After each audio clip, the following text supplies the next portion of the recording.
Kalau kita lihat sirah Nabi SAW dan Quran itu sendiri, memang sejarah berulang, wataknya yang berubah.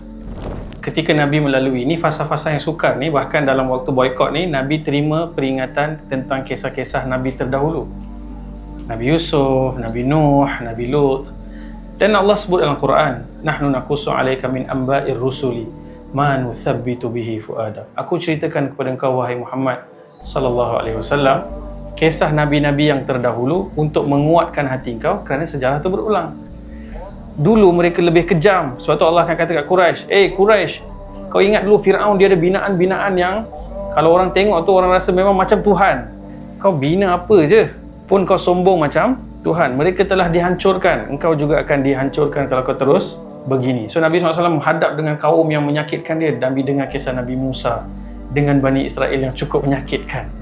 So memang sejarah berulang, wataknya yang berubah, suasananya yang berubah. Sebab tu Quran relevan sampai hari kiamat. Kita takkan boleh kata ini cerita zaman dulu. Semua elemen dalam cerita tu kalau kita study, tadabbur dan lihat, kita akan nampak seolah-olah sebiji macam apa yang kita hadap hari ini, esok dan seterusnya sampai hari kiamat.